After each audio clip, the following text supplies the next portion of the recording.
Hello, my fellow chatterers and book lovers, and anyone else who's popped in because you are curious about what this is or you have got a bit lost. Welcome everyone, I am Chatty, this is my channel Chatty the Mad Chatter, and I'm going to be chatting away madly about what I have read so far in May.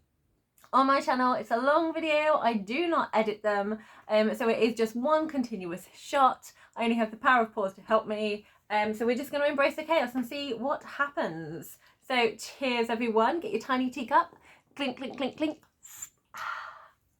So I have no idea what I'm going to say about these books. I've got 3 books that I'm going to talk to you about that I've totally finished, and then a mixture of books that I am currently in the process of reading, and will kind of update you about how I'm feeling about the books so far and see if that continues at the end of May, when hopefully I will have read them, or they may drag on into June. We do not know. We will find out.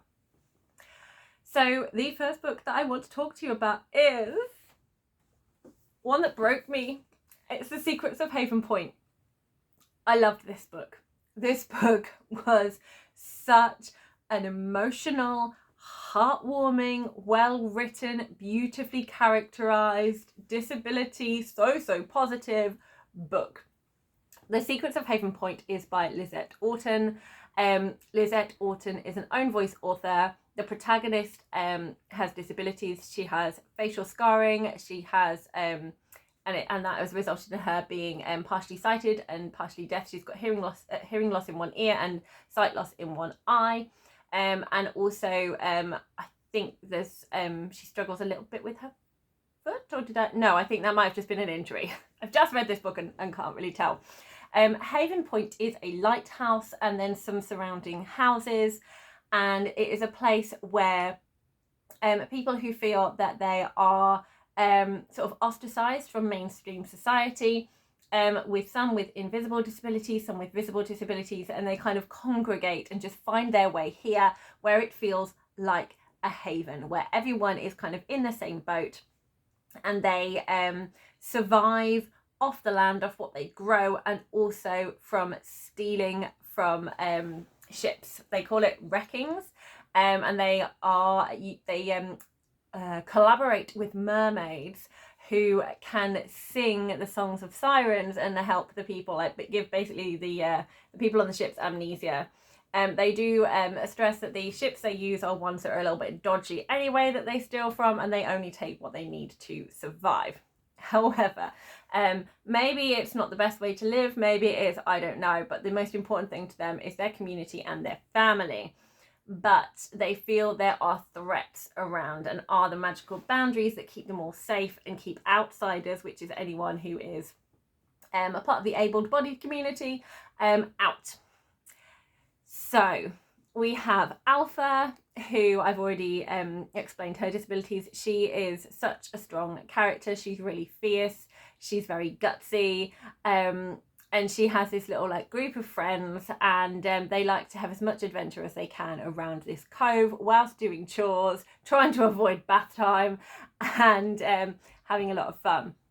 Alpha is an orphan, possibly. She's been abandoned by her parents, and she has a newfound family here. And one person who's really important in her life is a mermaid who I struggle to pronounce her name. Ephira. I'm going with Ephira. So this mermaid Ephira, and the mermaids in here are not your average mermaids. They've got sharp pointed teeth. They are like carnivores. They've got very clear personalities. They're a bit rough and ready. But Ephira and Alpha have a really lovely sort of older sister mum figure kind of bond. They're really close. But Alpha struggles through certain changes and things happening at Haven Point, and kind of struggles with sort of changes in relationships and how she feels about things, and kind of confronting some of her own difficulties as well. This book explores so much about friendship, about bullying, about how you make people feel welcome, about the right way you use words. It was such a beautiful look at all of those things, and how just never judge people by what they look like and presume you know them from that snap judgment. We all judge, it happens. That's how we kind of relate to the world, that's how we kind of make sense of things. But we need to be aware of it and know that that is just our judgment, that is not the truth, and we need to listen to people and get to know them and understand who they are, what they like, where they come from, and how we interact with them. In here you have a whole amazing cast of characters. One of my favourites in here was Badger. So Badger is blind. She's called Badger because she's got black hair and she's got this white streak through like a badger. And I love how it's explained how she uses lots of different things to function on a day-to-day basis, whereas someone who is full-sighted would not need to do. So she uses this thing called clicking, where the sound bounces back, you can then kind of tell your surroundings from that, and also a stick as well. And she obviously relies a lot on her ears. And I just really love her relationship with Alpha. They are really funny. They're one of those friendships where you continuously kind of like take the mick out of each other. Yeah, the friendship is just really lovely. A lot happens in here. In terms of kind of physical danger, in terms of kind of a lot of emotional stuff, in terms of people trusting each other. But the way it's done is so beautiful. But there are just some moments where not everyone always makes the right choices. Not every way you go about something and how you communicate about it, it doesn't always kind of work out well. And there were so many times that I just felt like I just wanted to hug people in here. And it just, some bits like just felt really hard to read because of the emotions involved. But it was done so beautifully. I will kind of do check trigger warnings, I suppose, for this one. So when you, especially if you're choosing this for a child or reading this with a child, because it does handle some heavy topics in here. I don't want to say what they are because I don't want to spoil things for people who want to know nothing about the book. So please do check the trigger warnings in here. And as always, if you're sharing this book with a child, you know, sometimes reading it first will help, or at least reading it alongside, so you know the difficulties in here and you can have those conversations. But the writing is so good. Like from the get-go, I was just pulled into the story and just really cared so much about the characters and wanted to know about them, and wanted to be part of their world and just feel what it was like and kind of experience life as they did, and the joy and the fun and how they don't let anything stop them. And I think that's one of the most important things about this book. So like I said, it is own voices. Lizette Orton has it. I was actually sort of quite emotional from the foreword of this book. So there was a note from the author on language in here, and she goes on to talk about that she feels like very much there is like a weight of being responsible for like a whole community of people writing this book and wanting to get it right and wanting to do this community justice, but being aware that lots of people will have different language. And if someone says to you they like these words for them, great, use those. And Lizette Orton explains her choices for words in here and why she chooses them. And I thought that was a wonderful way of like opening the book. So it feels a lot of love has been poured into this book, not just by Lizette Orton, but I think also by the people who wanted to bring it to publication as well. And it's such an important book, and I'm so pleased that Emily chose this one for the group read for Spoonies, because it just shows how the phrase disability warriors is true. Like, yes, obviously this book very much does feature, and it is part of the story, that these characters have disabilities, because the reason they are where they are is because of mainstream able-bodied society doesn't accept them or judges them or thinks they're not as capable of doing things. Whereas within here, everyone is like, right, what do you want to do? Let's help you get there. And that's kind of the attitude throughout all of this, and it's brilliant. So although, yes, very much it is handling the topic of disabilities and how that can make people feel, and how that and how those snap judgments can be hurtful and just wrong, but it's one aspect of these characters. These characters are so much more than their disabilities, and it shows them you know, starring in their own stories, full of, you know, there is no kind of, they're allowed to go out and do things. They are trusted within their own capabilities. They are, you know, they're all pulling together. They all do things. No one's kind of sat in the corner going, oh, well, you can't really help, so just sit there. Like, everyone is involved. Everyone has strengths, and everyone is needed and valued and part of this.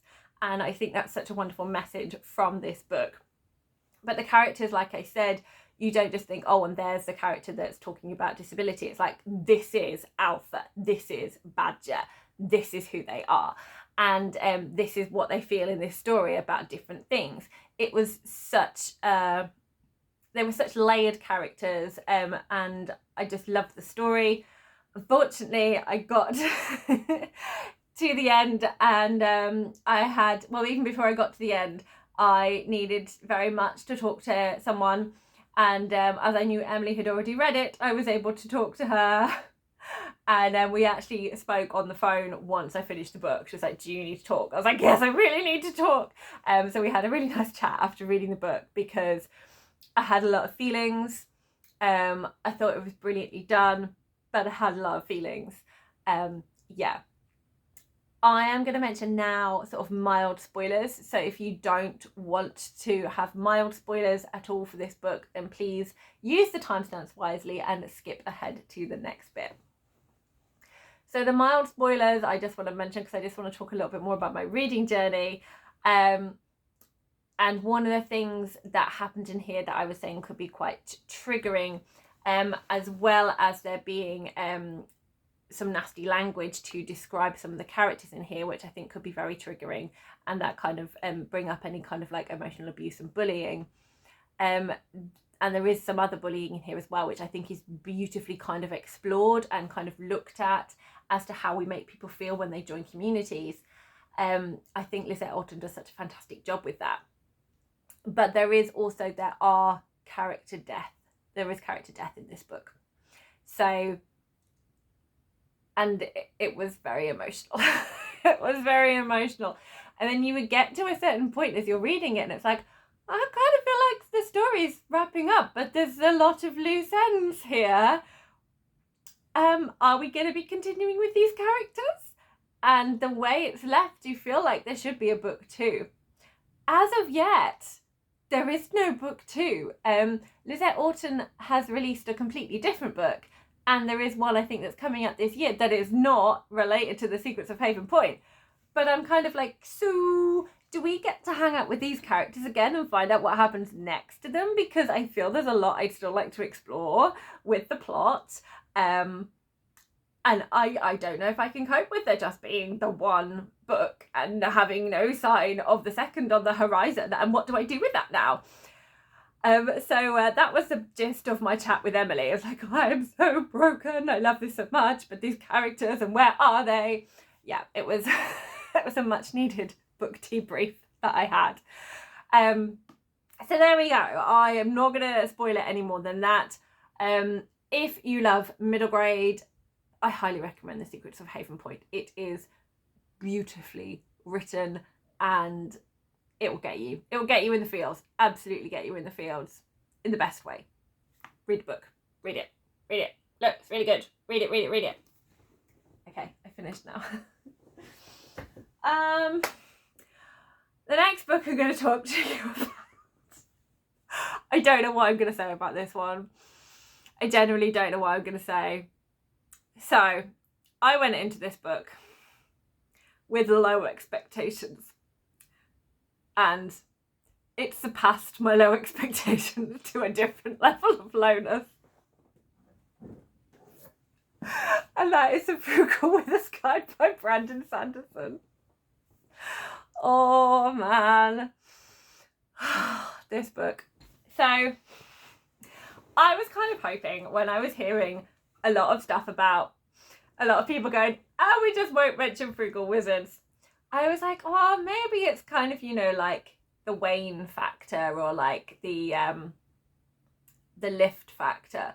So characters from Cosmere where they don't always appeal to everybody, but I quite like them. I thought maybe it was that. Or maybe it was like everyone knows he wrote Stormlight and Mistborn, and they were kind of like wanted the same level of intrigue. No, everyone had a point. Everyone was right. I'm so sorry, the Sanderson fans, for doubting your opinion of this, that maybe you had too high expectations. Oh, where do I start?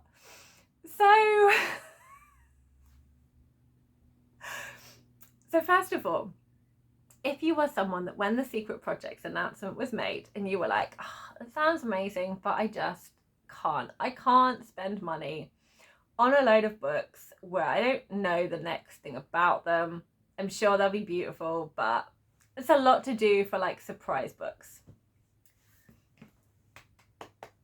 Well done. Well done with your choices of not buying them.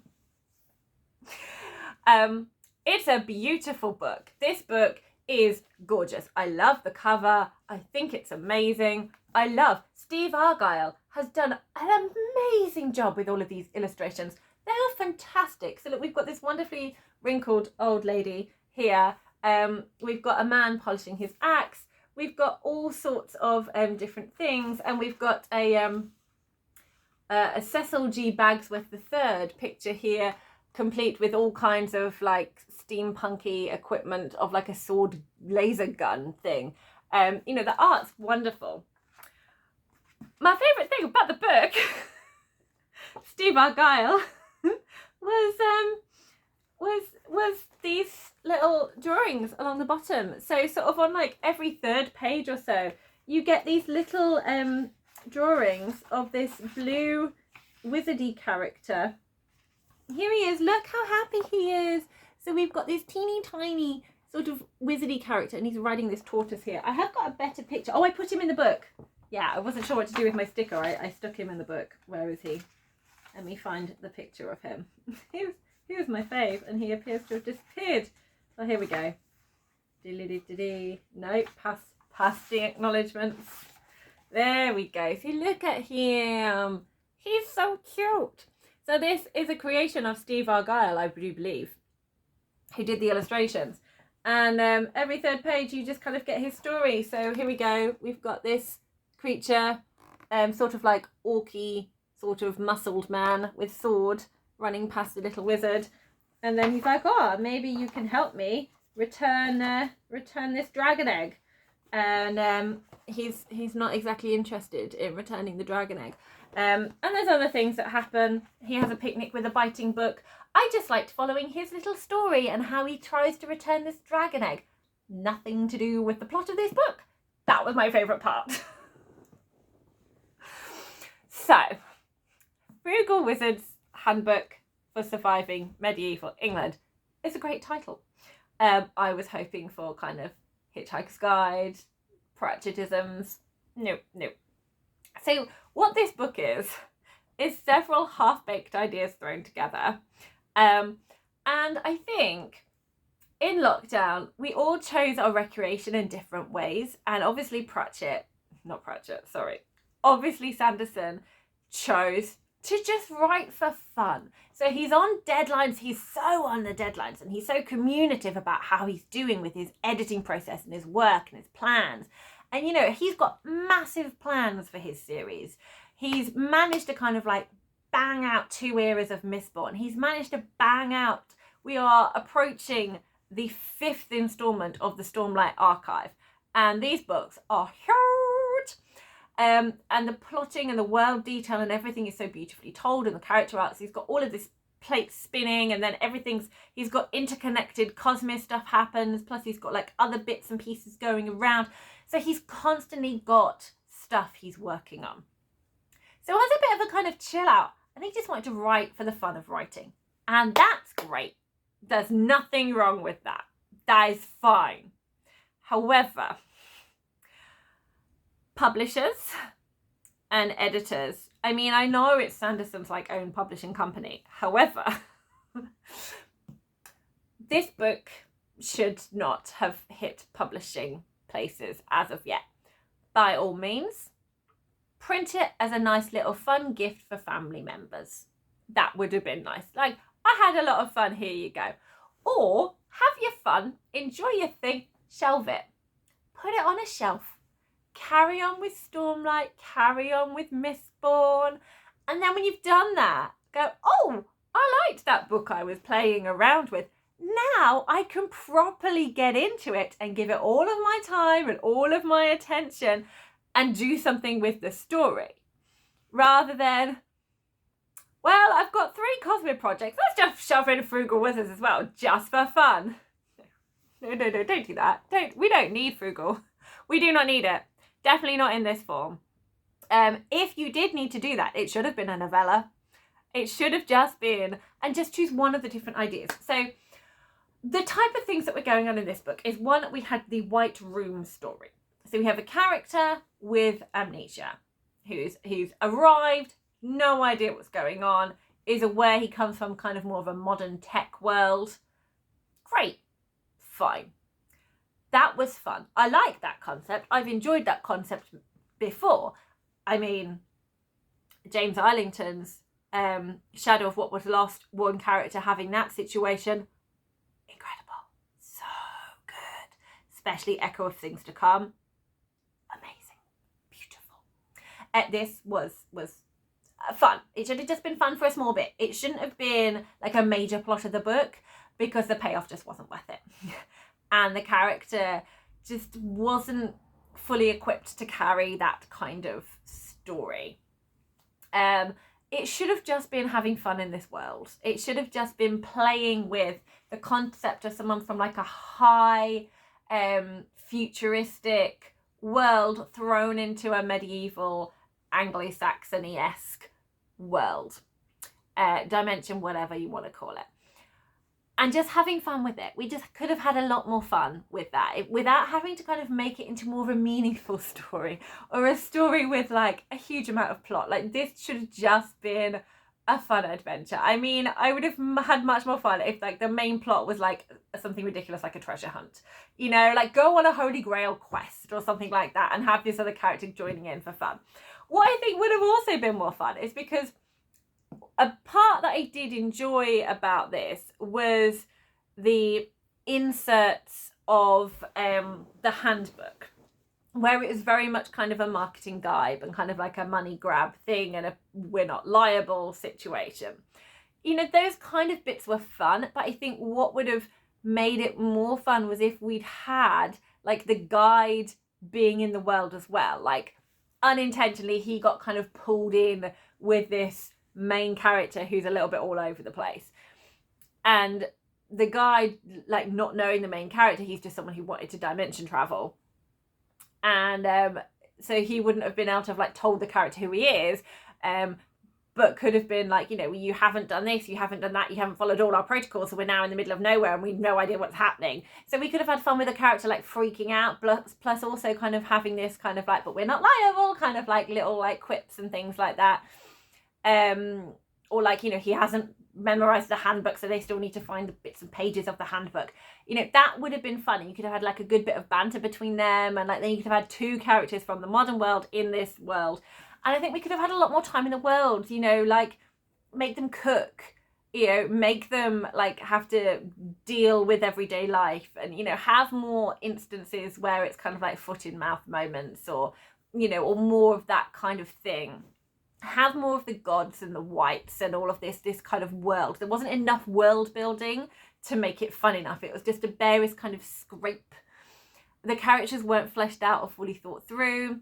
There just wasn't the usual depth you expect in a Sanderson. But that's understandable, because this is just something he did for fun. This wasn't like a part of the Cosmere or, you know, the book that we're waiting on. So of course you're not going to go and edit it properly, and people aren't going to be encouraging to do that, because it's not the book we're all waiting for. It's just fun. However, that said, it wasn't fun for the reader. It might have been fun for the writer. It wasn't fun for the reader. There just wasn't enough of it, especially this size. If you were going to do it, cut a load out. I did not need the big bad side plot. I did not need this kind of character arc of who am I? It just wasn't weighty enough to have a purpose to it or a point to it.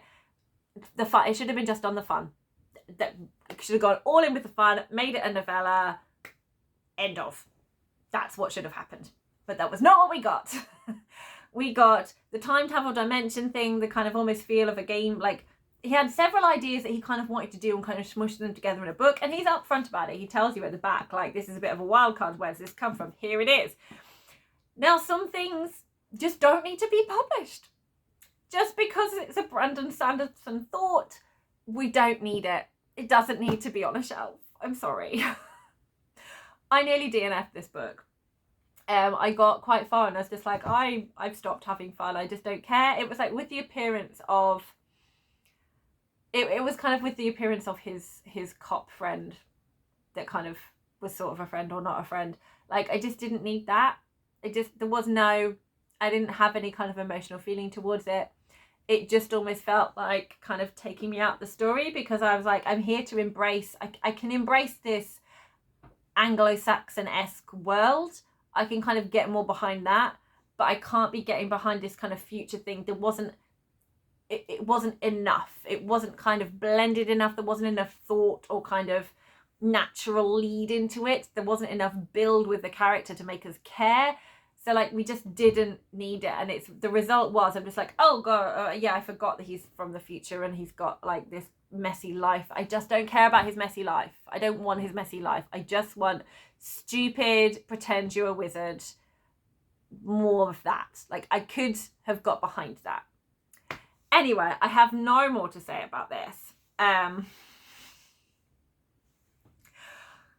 There you go. If you want stupid 3 ideas in one book, then maybe you'll enjoy it. Apparently some people have. I did look up, after I finished reading it, I did look up some reviews on Goodreads, and some people thought it was great. So well done you.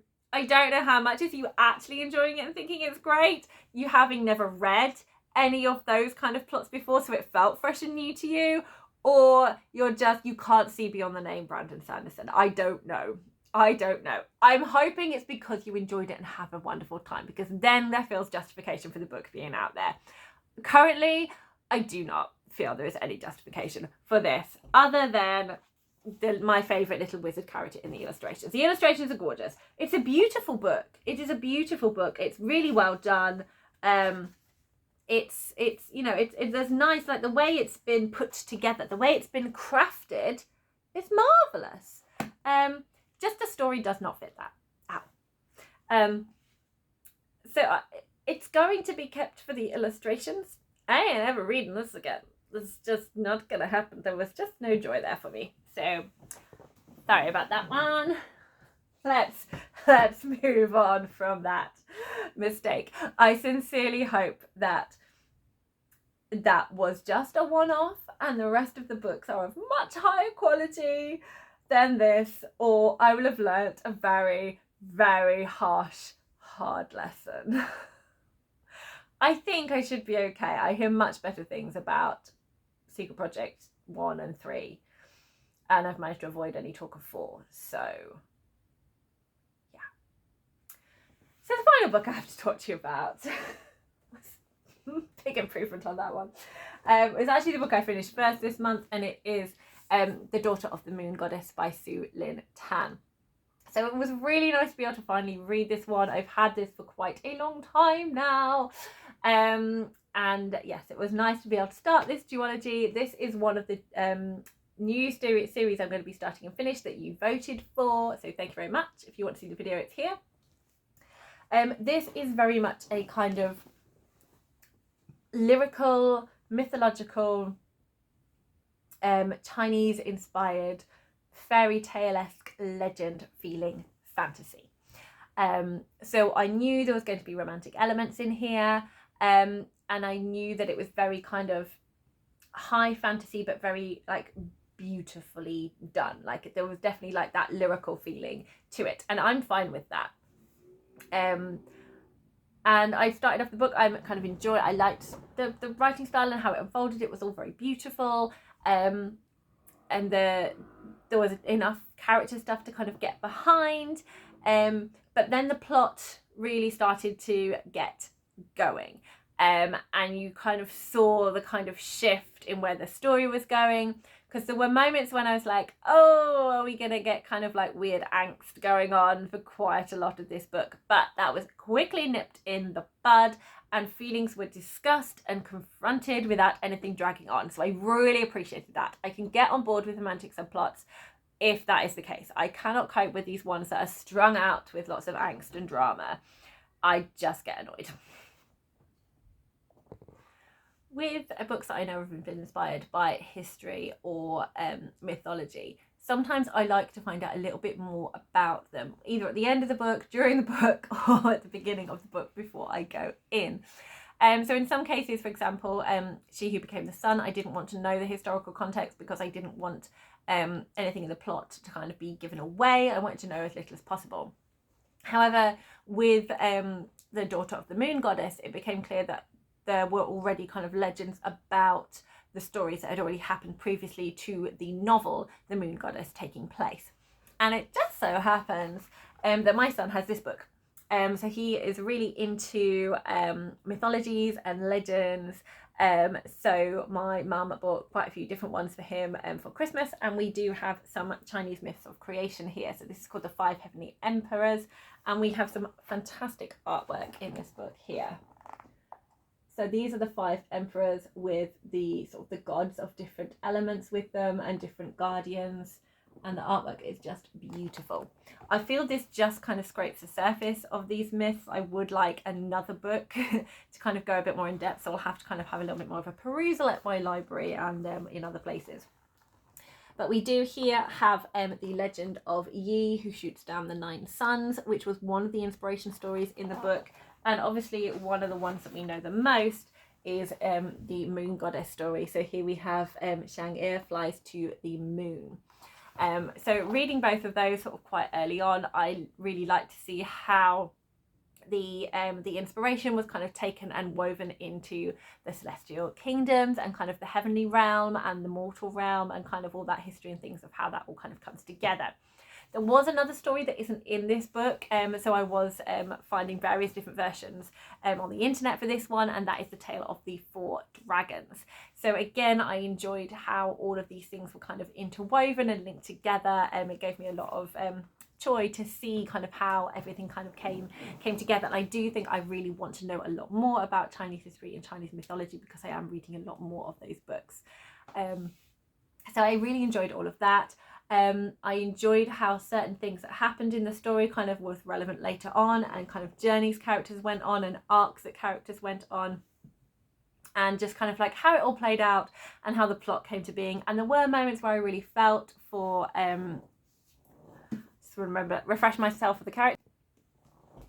So our 3 sort of protagonist and other main characters in the book, what would you call them? Secondary characters, I think, in the book.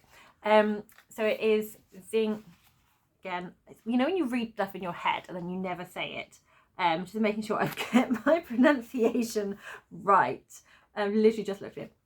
Xing Yin. So Xing Yin is our protagonist. She is the daughter of the moon goddess. So we kind of follow, it's quite a little bit of a coming of age story, because we kind of see her as a child and hear about her childhood, and then we kind of follow her as she kind of like grows up to become the person that she becomes. I enjoyed all of that aspect of it. And then we have people in her life. We have Li Wei, who is a prince, and we have, it's coming, should have put bookmarks in, Wenzi. So Li Wei is a prince and Wenzi is a captain in the army, kind of like quite a high ranking person. So there were lots of moments where I felt annoyed with the characters and moments when I felt really sorry for the characters. So I did go on an emotional roller coaster within this book as well. So I really did enjoy that. So this was really fun, really enjoyable. I'm looking forward to reading the second, sort of where the book goes in the second part. It definitely feels like a duology is the right decision for this, because it did feel pretty much wrapped up within this one. There's definitely kind of a opening for further adventures and things. Not everything was neatly wrapped up, but it felt there's enough of a complete story that if you just wanted to read it as a standalone, you absolutely can. but I don't think it would be one where you would then have a massive series kind of coming from it. So if you enjoy really like lyrical mythology based fantasy, I think this is a really lovely one for you to read. And those are all the books that I have finished. I'm going to put you back on the shelf actually. Right. So I have quite a few books that I'm currently reading. So let me tell you what I am currently reading at the moment. So this one was a surprise to me. This is The Lord of the Rings, Return of the King. I felt that I needed an audiobook.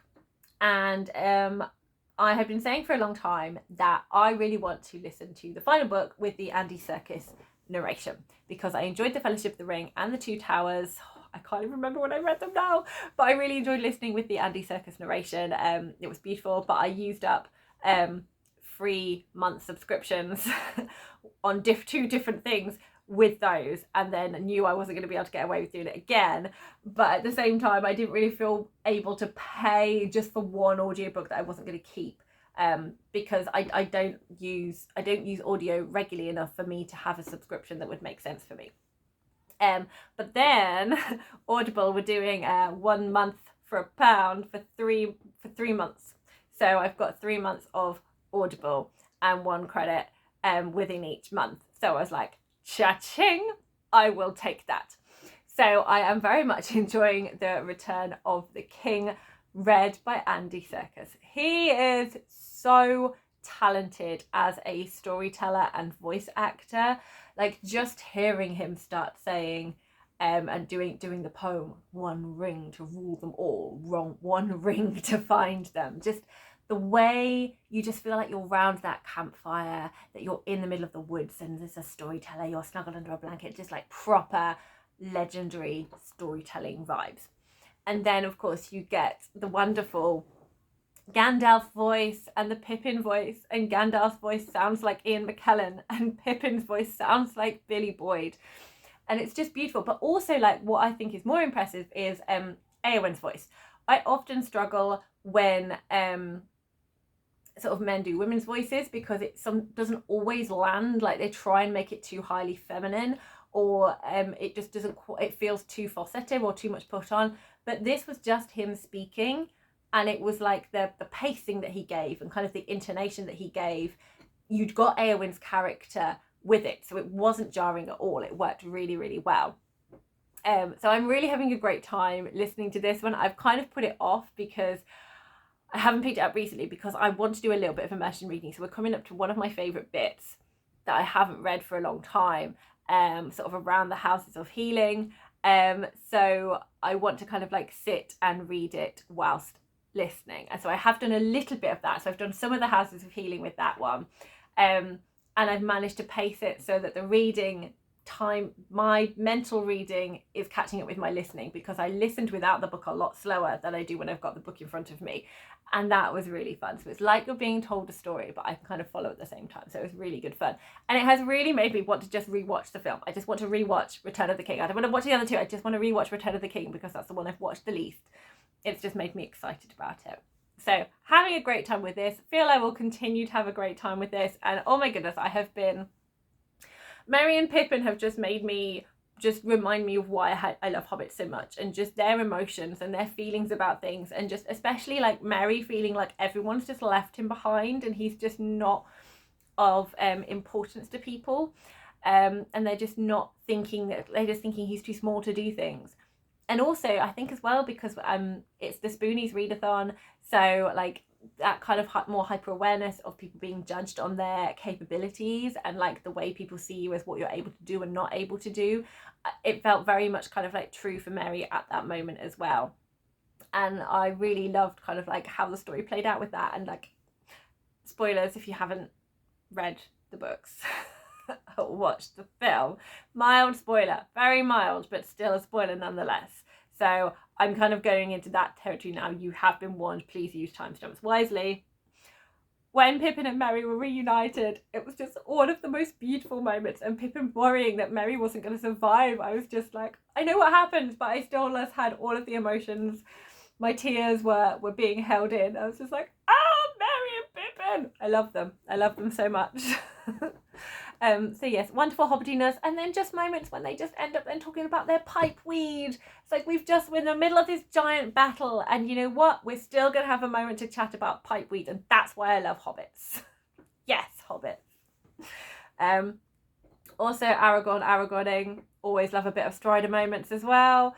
I'd totally forgotten this kind of the healing hands of the king moment in the Houses of Healing, and I did very much enjoy all of this, like the scholars and the giving their opinions about different things and the excessive chatter, and it's just so much fun. It's just lots of fun, and I'm really having a great time with it.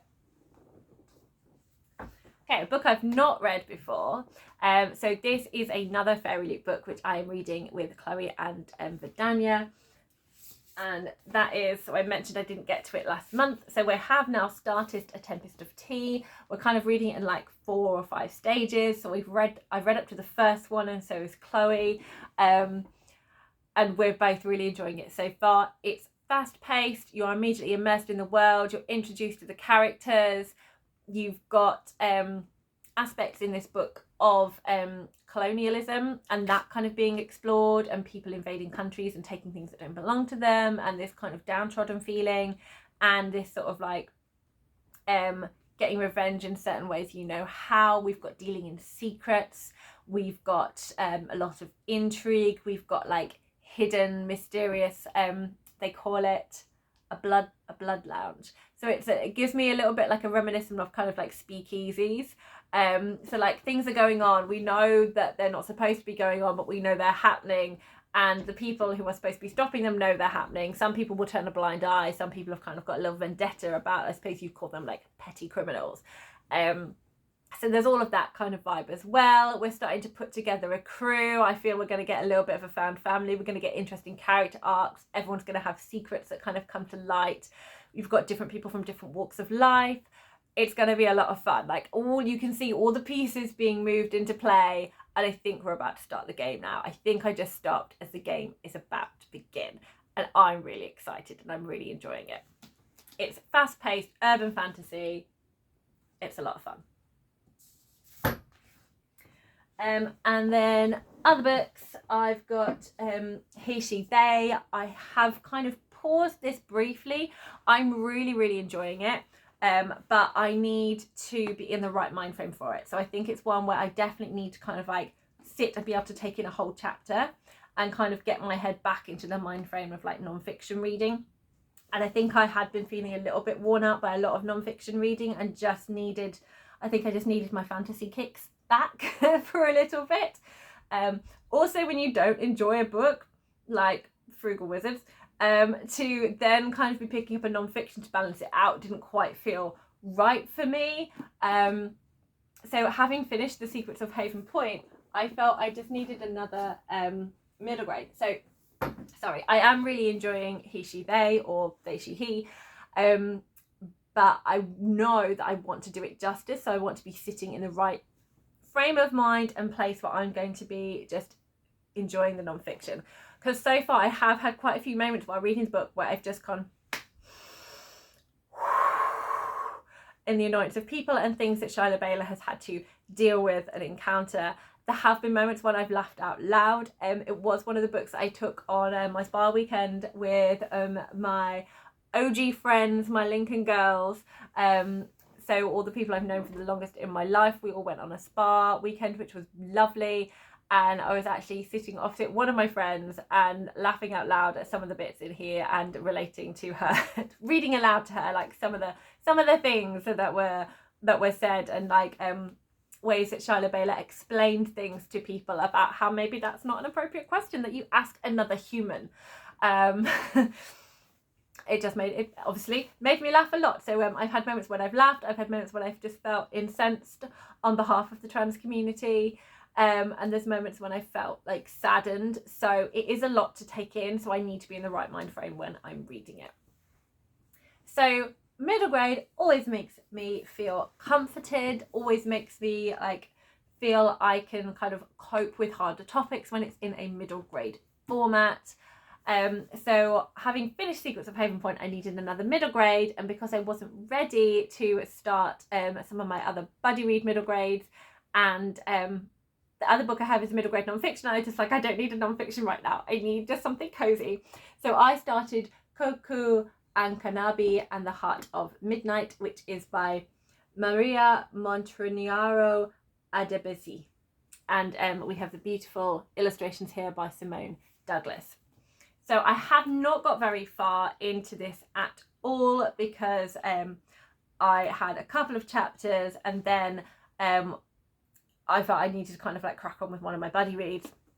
But it has whetted my appetite for this book already. So once I'm able to kind of pick it up again, I feel I'm just gonna like devour it. I'm already very intrigued. I'm already feeling like I've adopted Kòkú. So I can't wait to kind of keep reading. It very much kind of has that real life, we're gonna have kind of a bit more of a portal fantasy vibe. But it is very much black representation is in the heart of this. So I think if you are someone who is black who's reading this, there's going to be a lot of things that you are going to relate to and see yourself represented in here. My only comparison is that I've read other books by black authors and there's certain words and certain things that have kind of come out that I'm like, yeah, that feels familiar. I feel I'm in this vibe. Kòkú feels like such a lovely character. He's dealing with a lot. This is one of my books for the Spoonies Readathon. Kòkú has sickle cell condition, and it's kind of explained like how he manages it, what he's got to be aware of. Also, you know, he's a child. He doesn't want to lose face. He doesn't want to keep being seen as he doesn't want to kind of give bullies more ammunition. So he sort of is hiding it sometimes. You also see sort of like dynamics in his family and other kind of things that he's got to deal with. And we've also had an incident of something strange in this museum that he's discovered. And I feel we're going to have a link into some sort of powers or like some kind of like mythological backstory about what was going on there. So I'm highly intrigued. I'm very keen to see what happens to Kòkú. Okay, you might think that was enough to be going on with, but no. If you recall, this month was all about me needing to read one massive book that I've been putting off for a really long time. So I am finally doing my Oathbringer reread. Sorry, I burped. It's my Oathbringer reread time, and I am not too disappointed with myself so far. I am almost so I've just read this bit. I'm almost 200 pages in. I am marking and trying to read, sort of like get to a certain point each day. But it's so fun to be back in the world of the Stormlight, the Stormlight world, Russia. I couldn't pick this up straight away after finishing Frugal Wizard's Handbook because I'm like, just feel like I just need to not pick up something by Sanderson right now because I know I love this. I know I love Oathbringer. I know it's great. But I'm still feeling this kind of, I don't know what the Frugal Wizard thing was, but I shouldn't have read it feeling. So I couldn't just then pick this one up. So I needed to have a little bit of space, a little bit of time. So I picked it up later than I was hoping to, but I have now picked it up. It has been a while since I finished Frugal Wizards, so I have been able to kind of embrace Oathbringer and get back into this. I am enjoying it. It's all kind of coming back to me in little bits and pieces. It's so readable for me. I really enjoy the characters, all the different ones we're following. I love being in this so detailed, fully fleshed out world and lore. And it's bringing me a lot of joy. I've reread some of my favourite scenes that I knew I would be rereading for the first time. So in this copy, I did manage to get to, I think it was like 228 was sort of where I got to before I took my bookmarks out and started again. So I'm not too far off where I was. So yeah, so here was kind of where I'd got to before. So I did get two of my favourite scenes again. So again, spoilers if you've not been reading the Stormlight archive. If you have not got to Oathbringer, skip ahead to where I tidy up a bit more. So the scenes that I really enjoyed is Kaladin going back to see his family and seeing his parents again. And it's like, oh, Kaladin's back. What's the first thing he does? Punches his annoying light eyes overlord, and says, "That's for Moash." It was like, great, well done, Kaladin. That's well done with the diplomatic stuff. You nailed this. It's so Kaladin, and it's just like, oh yeah, I need to kind of suck it all back in, and that shouldn't have happened, but it did kind of feel a bit good doing that. So I just enjoyed all of that. I enjoyed him kind of being back. I enjoyed his little shelfie moments, like, why should we follow you? Because I've got this. Here comes Syl in sword form. And Syl, it's so beautiful to be back with Syl, and she's just like coming up with all these things and just gets easily distracted, and she is just joy on his shoulder. That is what Syl is, and that is what we love her for. So that's always fun to read about. I also very much enjoyed the scene with Shallan and Adolin and Patton, where Shallan says, "Don't worry, Patton can be our chaperone." And Patton's like, "What's a chaperone? What do I have to do?" And Shallan says, "You just have to make sure we don't do anything inappropriate. Like, it's when two young people are together, and, you know, you have to make sure we don't do anything inappropriate." "Oh, what? Like dividing by 0? It's like, "Yes, Patton, dividing by 0. And then they're having a conversation, then the penny drops, and Patton goes, "You meant you shouldn't be mating. I understand. No mating, no mating." So yes, I read the no mating scene, and it always makes me laugh, that one. Also, don't be inappropriate and divide by 0. So I'm having a lot of fun. I'm having a lot of fun with Oathbringer. Okay, spoilers done now. Other people can come back. Hello, if you are still here. Yeah, so it's weighty. I am aware I may not finish it in May, and it's fine, but I am glad to be back on the Stormlight Archive train again, chugging in ever closer towards the rhythm of War Station. We will get there. So, yay! Feeling accomplished.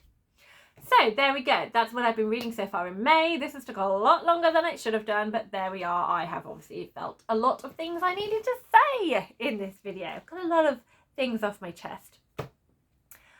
So yeah, let me know how your May is going. In terms of Spoonie Readathon, I have not been reading that much, but what I have read has been amazing. Secrets of Haven Point, and I have other reads planned in that I am excited about. So it's all going to be good. Yes, thank you so much for watching. Please let me know any thoughts you have about any of the books I've mentioned, because you know I love a chat. And I will let you know how much of these I do actually manage to finish by the end of May. I can't see me reading much more. Like I said, I've got a couple of other Spoonie books that I may get to, so we'll see what it happens and what it turns out like. Happy reading, everyone!